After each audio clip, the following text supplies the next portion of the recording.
为什么这次是作品未播，城市先动？诚意受谎的反常识。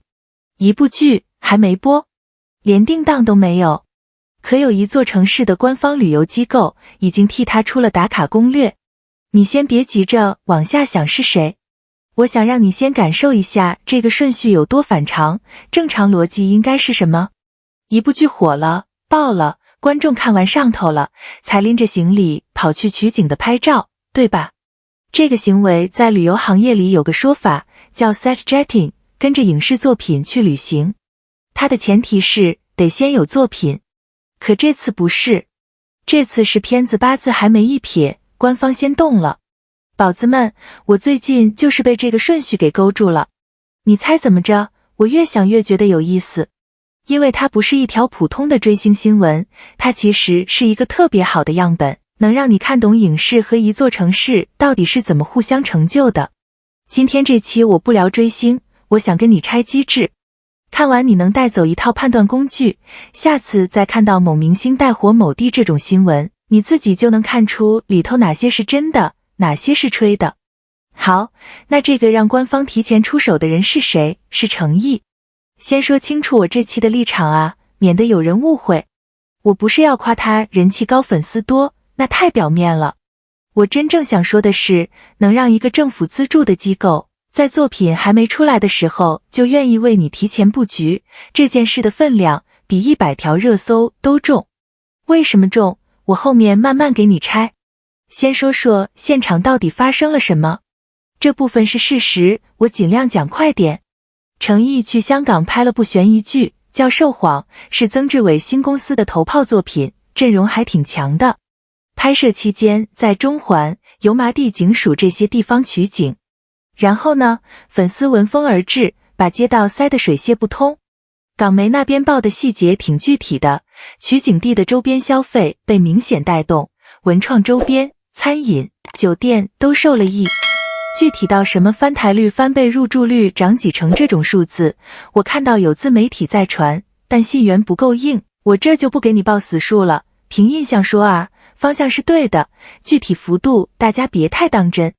不过有一点是实的，这些全是线下要花真金白银的消费，这不是刷播放量，不是买热搜，这是人真的到了，真的掏钱了。这个区别，等会儿讲数据那段你会更明白它有多关键。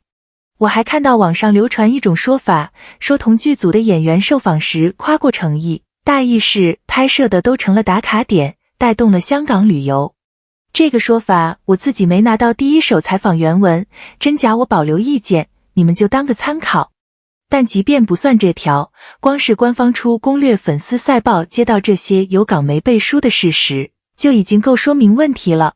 行，事实就这些。表面看就是一个顶流带火一座城，挺常见的故事。但你要是只看到这儿，就漏掉最关键的了。说回最开头我给你埋的那个钩子，顺序。真正有意思的地方其实在这里。我前面说了 set jetting 的正常逻辑是先播后火再打卡，作品是因，旅游是果，中间隔着一段时间，可能几个月甚至1-2年。官方文旅机构通常是怎么做的？他们等一部剧真的爆了，确认了热度，才敢下场做文旅产品。因为做产品要花钱，要投人力，他们得看到确定性才动。可这次香港旅游发展局做了什么？作品还没播，他们就出攻略了。这在文旅逻辑里是个反常操作。我第一次看到的时候还愣了一下，寻思他们是不是太急了。但想通之后我发现，这恰恰是最聪明也最能说明问题的一步。因为一个官方机构愿意提前投入，只有一种情况，他们对人一定会来这件事有极高的确定性。翻译成人话就是，他们不是在赌这部剧会不会好看，剧好不好看没人知道，还没播呢。他们赌的是诚意这个人本身能不能保证确定的到场量，而他们敢赌，说明在他们的评估里，这个到场量是可预测、可计算、稳得住的。你品品这个逻辑。市场上人气高的艺人不少，但人气和可被机构下注的确定性人气是两个东西。前者是热闹，后者是资产。能让一个花政府钱要对结果负责的机构愿意提前下注的，那是后者。这就是为什么我说这件事比热搜重。热搜是一阵风，今天挂上去，明天掉下来。可这种官方愿意提前布局的信任，是拿真实业绩一点一点攒出来的。这不是运气，是长线布局，他这盘棋早就不是靠一时热度在走了。这里我想停一下，因为有个矛盾特别值得说。有人可能会说，不就是粉丝去追星吗？跟作品有啥关系？跟城市有啥关系？这话听着好像有道理，但他其实把整件事看小了。我们来看真正的机制，影视 IP 和一座城市之间到底是怎么互相赋能的。这是个双向的事。剧这边借了香港真实的街景、中环、警署、街头巷尾，这些真实场景能让悬疑剧的质感更可信，不用搭景，天然就有城市的呼吸感。而城市这边借了剧的话题度和明星的号召力，把平时游客不会特意去的角落变成了必打卡点。一个平平无奇的取景点被带火，这在平时是不可想象的。但这里有个特别容易被忽略的点，双向赋能不是自动发生的，它需要两个条件同时成立。一个是得有确定性人气来点火，也就是有人保证观众真的会来；另一个是城市这边得接得住，得有官方愿意快速反应，把自发的追星行为包装成可持续的旅游产品。这两个条件缺一个都成不了。你光有明星，城市不接，热度就散了；你光有城市，没有那个能点火的人，那攻略出了也没人看。寿晃这次恰好把这两个条件凑齐了。诚意提供了那个确定性的变量，香港旅发局提供了接得住的反应速度，这才叫赋能。说到这儿，我得插一句我一直有的一个看法。我这个人看艺人从来不太在乎脸，好看当然是加分，但我真正认可的是那种能让人愿意为你行动的能力。让粉丝愿意飞一趟香港，让机构愿意提前下注，让一座城市愿意跟你绑定，这种能力比五官精致值钱多了。这纯属我个人观点啊，你们不一定认同。好，聊了这么多机制，我给你留一个能带走的东西。这次报道里，你多多少少会看到类似某某报名增长%多少，消费拉动多少这种数字。我教你怎么冷静地读这类数字，这个工具你以后看任何明星带火某地的新闻都能用。看到一个增长 X 百分号，先别激动，问自己3个问题。第一，基数是多少？从10涨到30是增长200%，听着吓人，其实就多了20。百分比最爱骗人的地方就在这，基数越小，百分比越唬人。第二，是不是旺季？暑期本来就是香港旅游高峰，这个时候的增长有多少是这部剧带来的，有多少是季节本来就有的？得拆开看。第三，能不能换算成绝对值？真正硬的数据是能落到实处的，比如某家酒店入住率涨了多少，某条街人流翻了多少这种。为什么线下的东西我更信？因为它是可验证的绝对变化，不是一个飘在空中的百分比。这也是为什么我前面宁可少报几个数，信源不硬的百分比，报出来反而害你。所以下次你再看到某地因为某明星报名暴涨 X 百分号，你就知道该去看什么，看基数，看季节，看有没有绝对值撑着，再看看是哪家发的，信源硬不硬。都对得上，大概率是真的，只有一个光秃秃的百分比，那你就得多留个心眼。行，这期就快到尾声了，给你留个具体的动作。寿晃现在还没定档，等它真定档，真播出那天，你去做一件事，去查一下香港旅发局那套官方攻略，到底是播出之前就有的，还是播出之后才补的。如果是之前，那就印证了我这期的核心判断，这次是提前下注，不是事后蹭热。查完回来评论区告诉我结果。然后我还想抛个问题，咱们评论区聊聊，这个不分饭圈，只聊观点，这波文旅拉动功劳到底该更多记在艺人身上，还是说香港这座城市本就有底子，换个顶流来也一样？我有我的倾向，但我想先听你的。最后说句心里话，一个艺人能被官方机构在作品未播时就提前认可，这种号召力是实打实拿业绩换来的，不是运气。懂行的人会懂它的分量，这种被看见值得。今天这期就到这儿，宝子们，咱们下期见。学会这一招，你就能看懂任何艺人的数据神话。以诚意为例，58亿，不是播放量啊，宝子们，是弹幕。据一家资讯平台的整理，是有人一条一条亲手打出来的58亿条字。这个数字我没拿到第一手来源，凭我看到的说法说啊，你们也当个参考。你先别急着划走。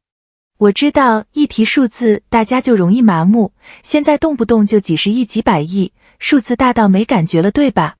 但我今天想干一件不太一样的事，我不打算用这个数字来夸谁，我想拿它当个活教材，教你一个东西，怎么读懂一个艺人的数据神话，到底是真稀缺还是营销话术。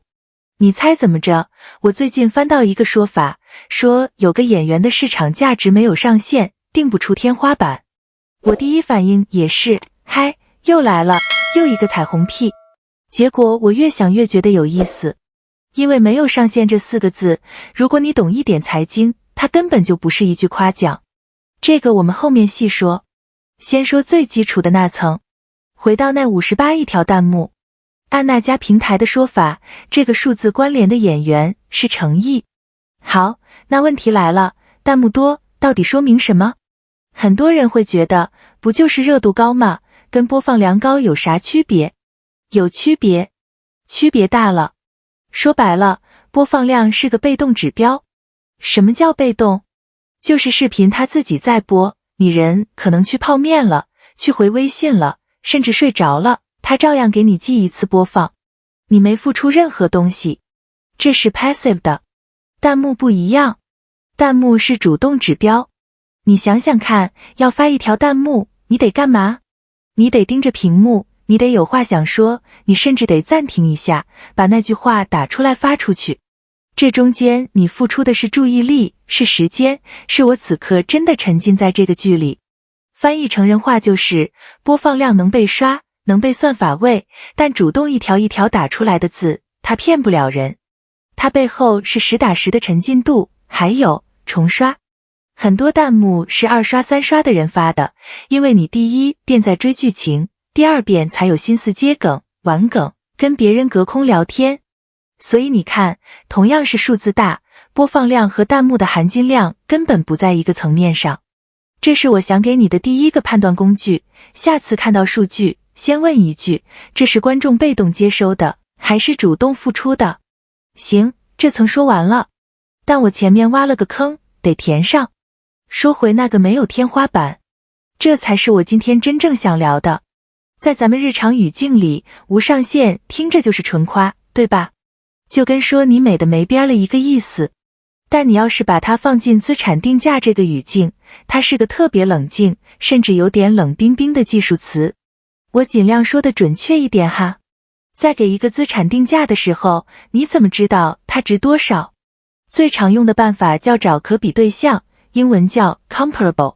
比如你要估一套房子多少钱，你就看隔壁同户型上个月卖了多少。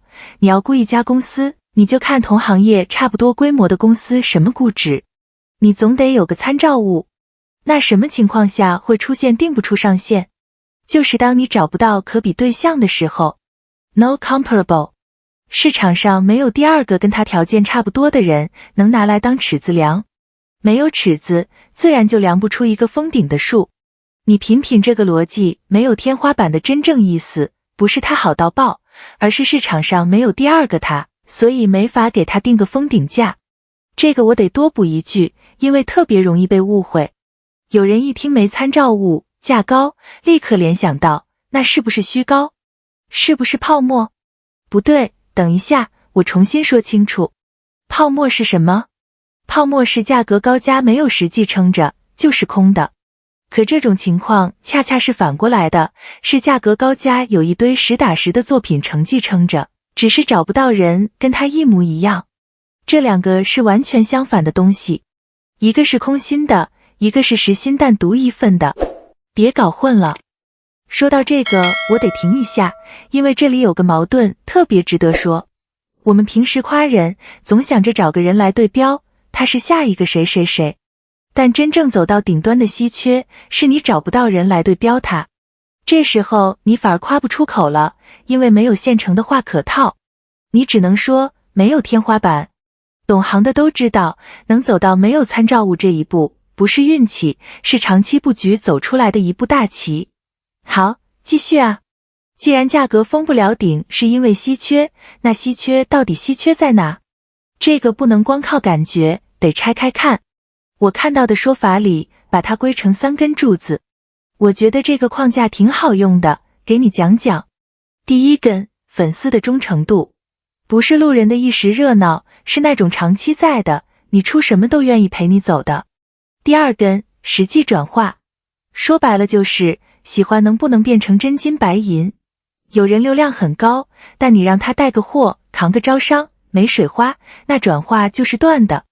第三根，干净的口碑，这个我不用多解释，你懂的。这一行里，口碑这根柱子一旦裂了，前面2根修得再好也白搭。关键在这个乘号，这3根柱子不是加起来，是乘起来的。乘法什么特点？任何一项是0，整个结果就是0。任何一项被封顶，整个估值当场就被封顶。所以当市场说一个人定不出上限，反过来推，意思是这3根柱子同时都没被封顶。忠诚度在，转化在，口碑还干净，3样同时在线，这个难度，做过这行分析的人才知道有多苛刻。然后还没完，在这3根柱子之上，还有一个我觉得最被低估的东西，跨类型的扛巨命中率。我先说清楚什么叫扛巨。扛巨就是这个巨能不能靠他一个人的号召力立起来。那什么叫跨类型命中率？你想想，武侠、玄幻、权谋、悬疑，这几个是完全不同的赛道，表演逻辑不一样，观众群不一样，连节奏都不一样。一个演员在一个类型里反复出爆款，难吗？难。但说实话，那是把一个成功公式复制。真正的高手级操作，是你在好几个截然不同的类型里都能接住。这个叫 cross-genre hit rate， 跨类型命中率。这个东西为什么稀缺？因为它没法靠运气。你在一个类型偶然爆一次，可能是天时地利。但你要是在好几个方向上都能稳定 carry， 那说明你调整表演的能力，选项目的判断，是真的过硬。这不是复制，这是每次都得重新解题。这里我得先声明啊，诚意具体是哪几部戏，对应哪个类型，成绩到什么程度，我这是凭印象说的，精确的作品名和数据你们自己再核一下，别全信我。但能在不止一个类型里扛住这个结构，我倾向于认为是成立的。好，重点来了。前面聊了这么多，弹幕、无上限、3根柱子、跨类型，我不想让你听完就走。我想给你一个能带走，下次能自己用的东西。假设你以后刷到任何一个艺人，标题写着身价无上限，数据爆表，断层第一，你别急着信，也别急着骂，你就问自己3个问题。第一个，这榜单、这数据是谁定的？是官方机构，还是一家资讯平台自己评的？这里我得实话实说，今天聊的这些说法，很多是像网易这类资讯平台的评述整理，它不是什么国家级的官方定论。这不代表它没价值，它有它的参考意义，但你心里得有杆秤，一家平台的榜和官方的认定分量是不一样的。搞清楚源头，你就不会被榜一2个字唬住。第二个，这个数据是主动的还是被动的？播放量这种被动的，打个折看，弹幕、二创、自来水这种要观众亲手付出的，含金量高。第三个，有没有可比对象？如果满世界都是下一个他，那说明他还在一个能被替代的位置。如果市场憋半天只能说出没有天花板，没法对标，那才是真稀缺。你把这3个问题往任何一个艺人身上一套，立马就能分清哪些是营销话术，哪些是真本事。诚意在我看来，就是那种3个问题过一遍，每一关都还站得住的正面例子。下次你再看到数据神话这4个字，你就知道该往哪看了。行，回到最开始那个问题，58亿条弹幕到底值多少钱？我现在的答案是，它值多少钱，恰恰在于你没法给它标一个准确的价，因为市场上找不到第二份一模一样的东西来给它当尺子。这不是虚，这是稀。不过我想留个问题给你们，这种定不出上限，到底是这一个演员太稀缺，还是说咱们这个行业压根就没能培养出第二条同样的赛道，所以显得他一个人特别孤独地站在那儿？这个我自己也没想明白，倾向于前者，但不绝对。你怎么看？评论区聊聊。诚意的粉丝一直陪着走，我觉得是看懂了别人还没看懂的东西，懂他的人自然会懂。我是那个爱拆数据的老阿宅，追这行追了10来年了。这期就到这儿，觉得有用点个赞，咱们下期见，宝子们。